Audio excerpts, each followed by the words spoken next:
નમસ્કાર મિત્રો, મારું નામ પ્રવીણ છે ને હું વડોદરાની અંદર કરિયાણાની દુકાન ચલાવું છું। મારી દુકાનમાં એક કાકા કામ કરતા, તેમના લગ્નને 12 વર્ષ થઈ ગયા હતા, પરંતુ હજુ સુધી તેમને કોઈ સંતાન નહોતું।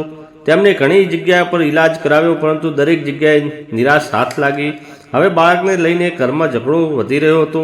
જો તમને કાકીની વાત કહું તો તે એટલી ઉંમરે પણ ખૂબ જ સુંદર દેખાય છે અને તેમણે તેમનું શરીર જાળવી રાખ્યું છે। અને મિત્રો, હું તમને હંમેશા કાકી કહીને જ બોલાવું છું। ઘરમાં ઝઘડા વધવાને કારણે કાકી અપસેટ રહેવા લાગ્યા અને ધીમે ધીમે તે ડિપ્રેશનમાં જવા લાગ્યા। થોડા દિવસ પહેલાં તેમના ઘરે એક પૂજાનું આયોજન કરવામાં આવ્યું હતું, ત્યારે કાકીએ મને આ બધી વાતો બતાવી હતી। કાકીએ મને પ્રસાદ આપ્યો અને મને તેમનો આભાર માન્યો અને તેમને હિંમત આપતા મેં કહ્યું કે કાકી, કોઈ ટેન્શનવાળી વાત હોય અને મને જણાવવા માંગતા હો અથવા તો મારી મદદની જરૂર હોય તો મને મારા નંબર પર ફોન કરજો। મેં તેમને મારો નંબર આપ્યો। કાકી રોજ મારી સાથે વાતો કરવા લાગ્યા। તે હવે મને ધીમે ધીમે પ્યાર કરવા લાગ્યા હતા। મેં પણ તેમની સાથે એવી રીતે વાતો કરી કે તે ખૂબ જ મજા આવતી। આથી તે વધુને વધુ ખીલીને વાતો કરતા લાગ્યા। મેં પણ પ્યારની નદીના વહેણમાં મારી તરફ વહેવા દીધું। હવે તે મારી સાથે પોતાની અંગત વાતો પણ શેર કરવા લાગ્યા હતા। ધીમે ધીમે ડિપ્રેશનથી બહાર આવી ગયા। પર રવિવારે મારી દુકાન બંધ હતી। શનિવારે રાત્રે કામ પૂરું કરીને કાકા મારી ગાડી તેમના ઘરે લઈ ગયા હતા। કાકાનું ઘર મારાથી 2 કિલોમીટર દૂર છે। સવારે હું ચાવી લેવા કાકાના ઘરે ગયો। જ્યારે હું તેમના ઘરે ગયો તો મને ખબર પડી કે કાકા કોઈ કારણસર બહાર ગયા છે।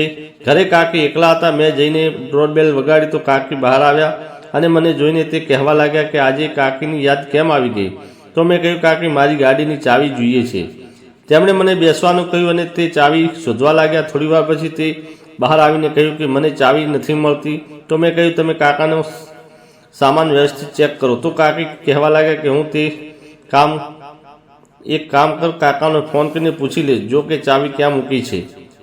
હું નાહવા માટે જાઉં છું। મેં કહ્યું, ઠીક છે। મેં કાકાને ફોન કર્યો તો કાકાએ કહ્યું કે ભૂલથી ચાવી તેમના ખિસ્સામાં રહી ગઈ છે। તો મેં તેમને પૂછ્યું, કાકા, તમે ઘરે ક્યારે આવશો? તો તેમણે કહ્યું કે હું રાતના 11 વાગે પહેલાં ઘરે આવી નહીં શકું। ગાડી વગર આજે હું પણ બહાર જઈ શકું તેમ નહોતો અને કાકી પણ નાહવા ચાલ્યા ગયા હતા। મેં કાકીને અવાજ દઈને પૂછ્યું, કેટલી વાર લાગશે? કાકી બોલ્યા કે તારે વાત નથી થઈ તારા કાકા સાથે? તો મેં કહ્યું, વાત તો થઈ ગઈ છે, તેમને આવવામાં ટાઈમ લાગશે। તો કાકી કહેવા લાગ્યા, હું જાણું છું, તે મને અહીં કહીને ગયા છે ચાવી વિશે। તેમણે કહ્યું, શું કહ્યું, જડી કે નહીં?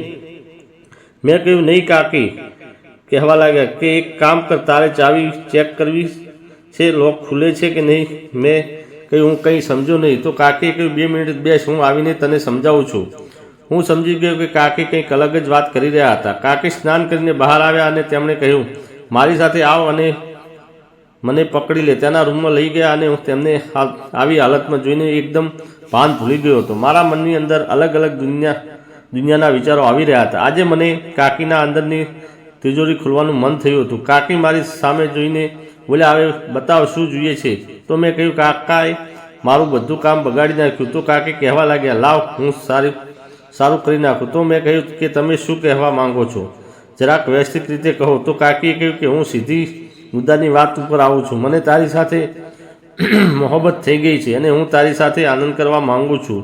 તો મેં કહ્યું, કાકી, તમે શું કહો છો તે તમને ખબર છે? તો કાકી રડવા લાગ્યા અને કહેવા લાગ્યા, બધા પુરુષ એક જેવા જ હોય છે, તે મહિલાઓની ફિલિંગ નથી સમજતા। તે મારું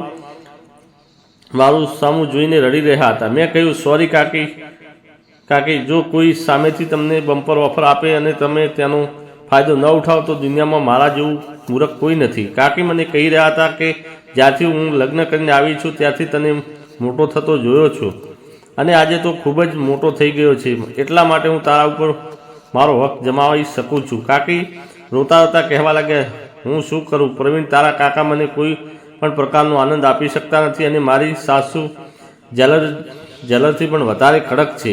તે મને કોઈ પણ જગ્યાએ જવા દેતી નથી। મને લાગે છે કે ભગવાને આજે તને અહીંયા મારા માટે જ મોકલ્યો છે। શું તું નથી ઈચ્છતો કે હું માં બનું? મેં તેમના હોઠ ઉપર હાથ મૂકીને તેમને બોલતા અટકાવી દીધા અને પછી મિત્રો, જે કંઈ થયું તે તમે સમજી શકો છો। વિડીયો પૂરો જોવા બદલ આપ સૌ મિત્રોનો ખૂબ ખૂબ આભાર, ધન્યવાદ।